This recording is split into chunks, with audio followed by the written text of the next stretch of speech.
Hello guys, क्या हालचाल। स्वागत है मेरे चैनल सेल वॉक थ्रू में। और आज हम लोग खेलने जा रहे हैं डागून। ये अभी अभी स्टीम पे आया है गेम इसी महीने में, और फ्री टू प्ले गेम है। तो देखते हैं कैसा गेम है, क्या है। सुनने में आया शॉर्ट गेम है, तो कोशिश करेंगे एक ही पार्ट में ख़त्म हो जाए। चलो स्टार्ट करते हैं बिना किसी बकचोदी से। पर पहले यार स्टार्ट करें, लाइक और सब्सक्राइब बटन जो दबाना मत भूलना। यहाँ पे हमने क्लिक कर दिया स्टार्ट पे। लेट्स सी कैसा गेम है।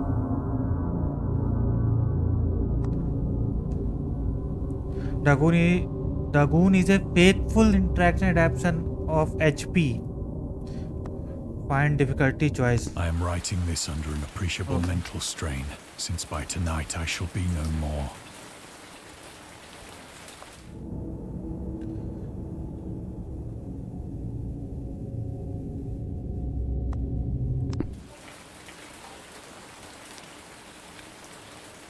Penniless, and at the end of my supply of the drug which alone makes life endurable, I can bear the torture no longer, and shall cast myself from this garret window into the squalid street below.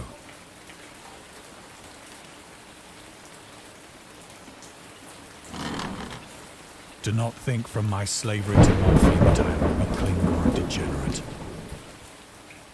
When you have read these hastily scrawled pages, you may guess, though never fully realize, why it is that I must have forgetfulness or death.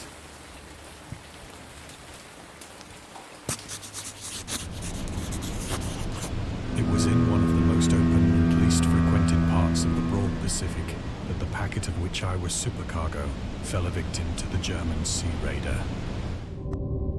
देखो इसकी थोड़ी sound कम करें, यहाँ बहुत ज़्यादा sound है।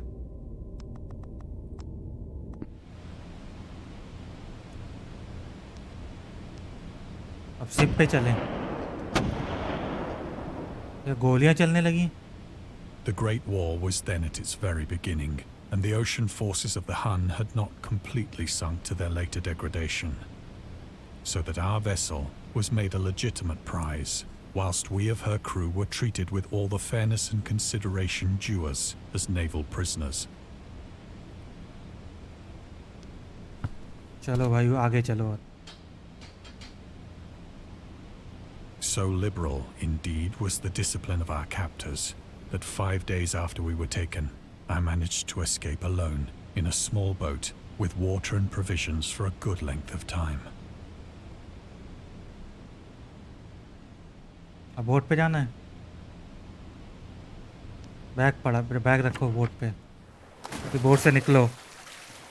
Ship पे आए क्यों थे जब When बोट I से निकलना finally था? found myself adrift and free, I had but little idea of my surroundings. Never a competent navigator, I could only guess vaguely by the sun and stars that I was somewhat south of the equator. Of the longitude, I knew nothing, and no island or coastline was in sight.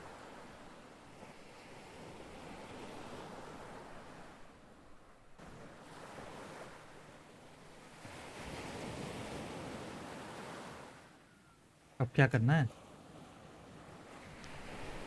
अच्छा, इधर सूरज की तरफ चलना है। The weather kept fair, and for uncounted days I drifted aimlessly beneath the scorching sun, waiting either for some passing ship or to be cast on the shores of some habitable land.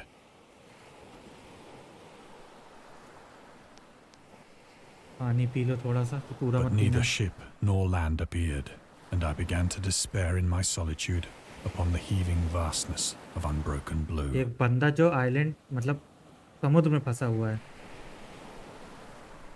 The change happened whilst I slept. Its details I shall never know. For my slumber, though troubled and dream-infested, was continued.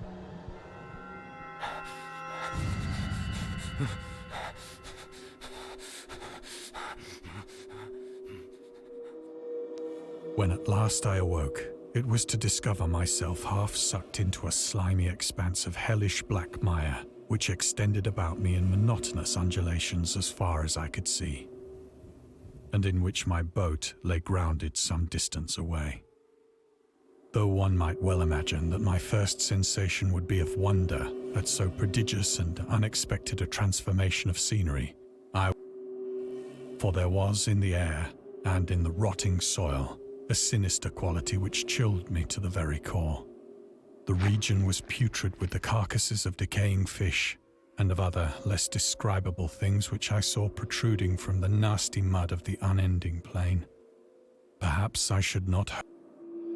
There was nothing within hearing and nothing in sight save a vast reach of black slime. Yet the very completeness of the stillness and the homogeneity of the landscape oppressed me with a nauseating fear. The sun was blazing down from a sky which seemed to me almost black in its cloudless cruelty, as though reflecting the inky marsh beneath my feet.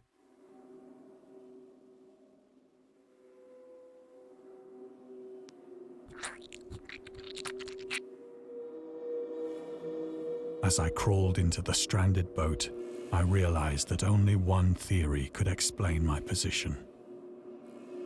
Through some unprecedented volcanic upheaval, a portion of the ocean floor must have been thrown to the surface, exposing regions for which innumerable millions of years had lain hidden under unfathomable watery depths. So great was the extent of the new land which had risen beneath me that I could not detect the faintest noise of the surging ocean, straining my ears as I might. Nor were there any seafowl to prey upon the dead things.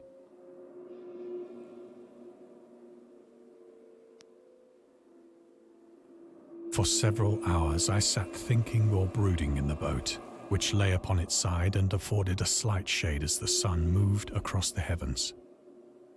As the day progressed, the ground lost some of its stickiness and seemed likely to dry sufficiently for traveling purposes in a short time. That night I slept but little, and the next day I made for myself a pack containing food and water, preparatory to an overland journey in search of the vanished sea and possible rescue.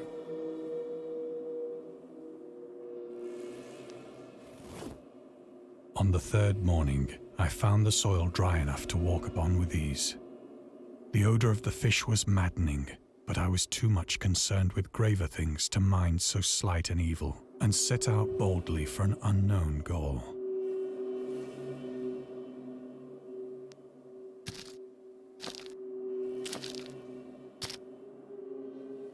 हमको बस click All करना है पूरे day I game में forged और story steadily सुननी है. westward, guided by a faraway hummock which rose higher than any other elevation on the rolling desert.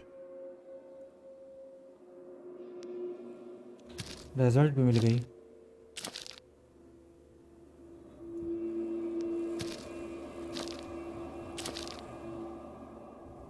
That night, I encamped, and on the following day still travelled toward the hummock, though that object seemed scarcely nearer than when I had first espied it. पहाड़ पास आ ही नहीं रहा है.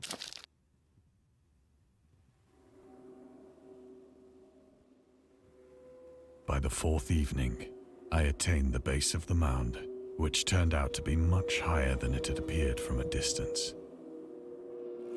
An intervening valley setting it out in sharper relief from the general surface. Too weary to ascend, I slept in the shadow of the hill. I know not why my dreams were so wild that night, but ere the waning and fantastically gibbous moon had risen far above the eastern plain, I was awake in a cold perspiration, determined to sleep no more. Such visions as I had experienced were too much for me to endure again, and in the glow of the moon I saw how unwise I had been to travel by day. Without the glare of the parching sun, my journey would have cost me less energy. Indeed, I now felt quite able to perform the ascent which had deterred me at sunset. Picking up my pack, I started for the crest of the eminence.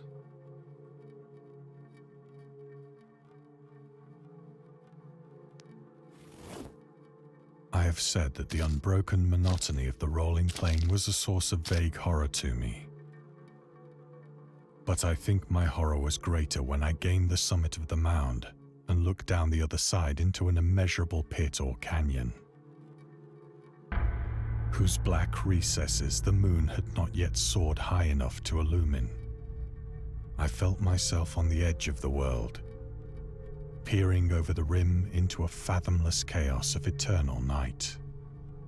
Through my terror ran curious reminiscences of Paradise Lost, and of Satan's hideous climb through the unfashioned realms of darkness. As the moon climbed higher in the sky, I began to see that the slopes of the valley were not quite so perpendicular as I had imagined. Ledges and outcroppings of rock afforded fairly easy footholds for a descent, whilst after a drop of only a few hundred feet, the declivity became very gradual.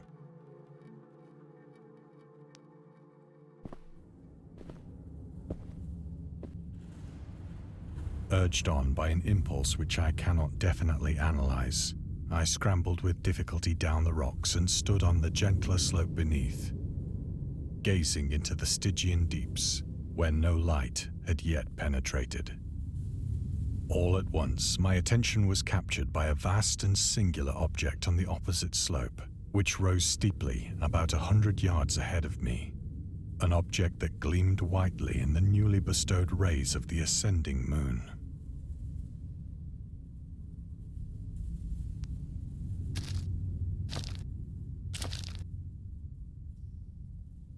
That it was me, but I was conscious of a distinct impression that its contour and position were.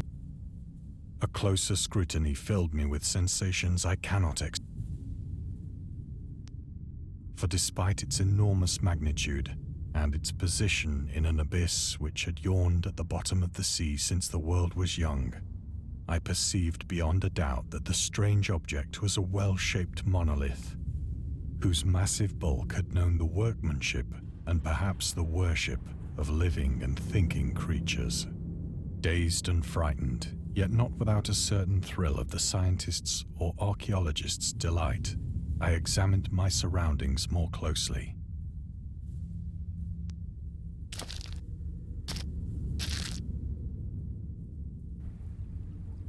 The moon, now near the zenith, shone weirdly and vividly above the towering steeps that hemmed in the chasm.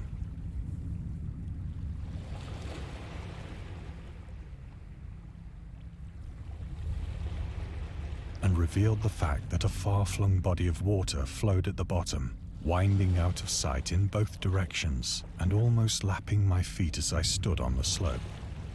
Across the chasm, the wavelets washed the base of the cyclopean monolith, on whose surface I could now trace both inscriptions and crude sculptures.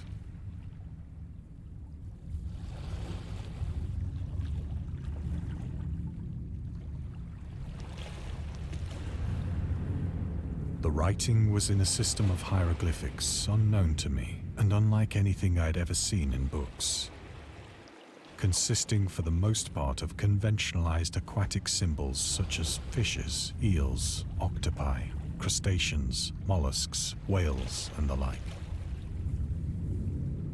Several characters obviously represented marine things which are unknown to the modern world, but whose decomposing forms I had observed on the ocean-risen plain. It was the pictorial carving, however, that did most to hold me spellbound.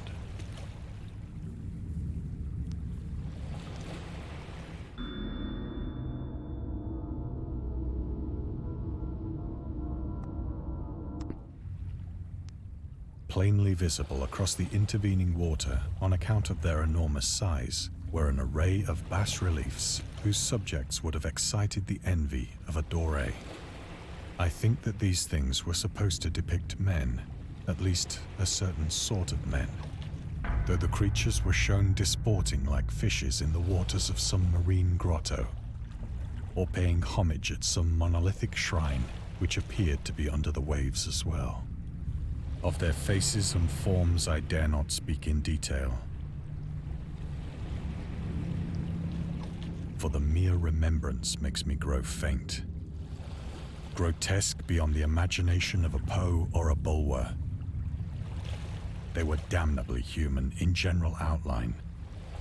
Glassy, bulging eyes, and other Curiously enough, they seem to have been chiseled badly out of proportion with their scenic back. For one of the creatures was shown in the act of killing a whale, represented as but little larger than himself. I remarked, as I say, their grotesqueness and strange size, but in a moment decided that they were merely the imaginary gods of some primitive fishing or seafaring tribe. Some tribe whose last descendant had perished eras before the first ancestor of the Piltdown or Neanderthal man was born. Awestruck at this unexpected glimpse into a past beyond, I stood musing whilst the moon cast queer reflections on the silent. Then, suddenly, I saw it. With only a slight churning to mark its rise to the surface, the thing slid into view above the dark waters. Vast, Polyphemus-like and loathsome, it darted like a stupendous monster, about which it flung its gigantic scaly arms, the while it bowed its hideous head and gave vent to I think I went mad then. Of my frantic ascent of the slope and cliff, and of my delirious journey back to the stranded boat, I remember little.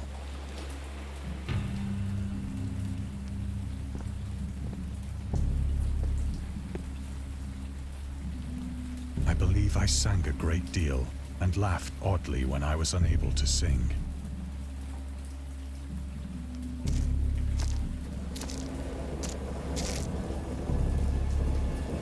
I have indistinct recollections of a great storm sometime after I reached the boat.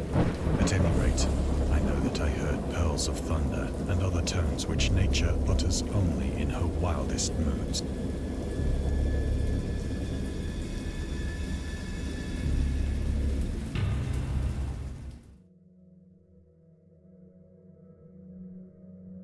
When I came out of the shadows, I was in a San Francisco hospital, brought thither by the captain of the American ship which had picked up my boat in mid-ocean. In my delirium, I had said much, but found that my words had been given scant attention. Of any land upheaval in the Pacific, my rescuers knew nothing, nor did I deem it necessary to insist upon a thing which I knew they could not believe.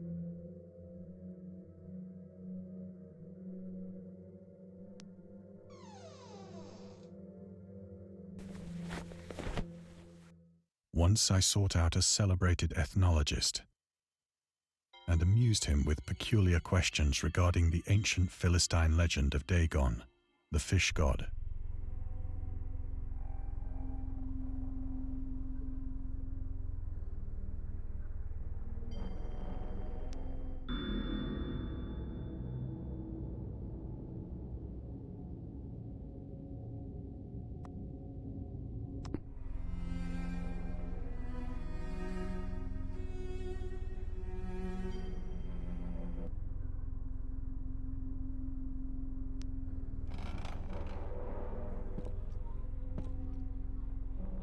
But soon perceiving that he was hopelessly conventional, I did not press my inquiries.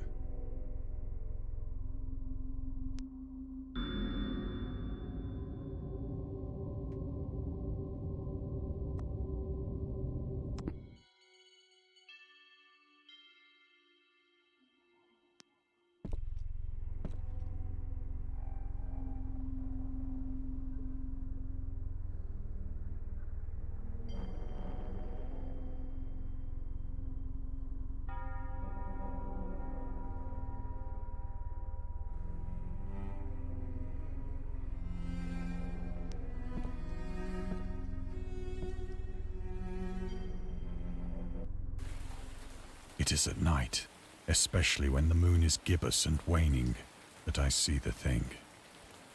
I tried morphine, but the drug has given only transient surcease and has drawn me into its clutches as a hopeless slave.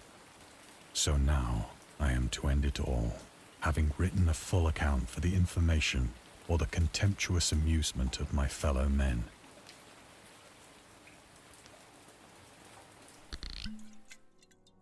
Often, I ask myself if it could not all have been a pure phantasm, a mere freak of fever as I lay sun-stricken and raving in the open boat after my escape from the German man of war. This I ask myself, but ever does there come before me a hideously vivid vision in reply. I cannot think of the deep sea without shuddering at the nameless things that may at this very moment be crawling and floundering on its slimy bed, worshipping their ancient stone idols and carving their own detestable likenesses on submarine obelisks of water-soaked granite. I dream of a day when they may rise above the billows to drag down into their reeking talons the remnants of puny, war-exhausted mankind. Of a day when the land shall sink and the dark ocean shall ascend amidst universal pandemonium.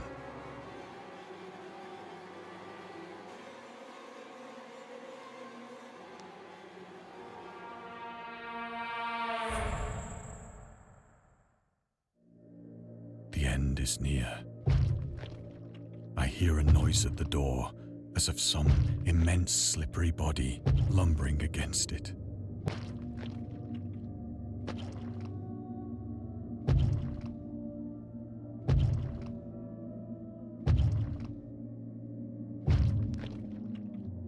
It shall not find me.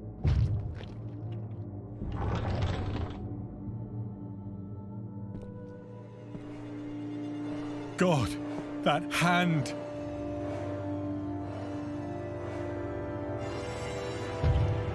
The window! The window!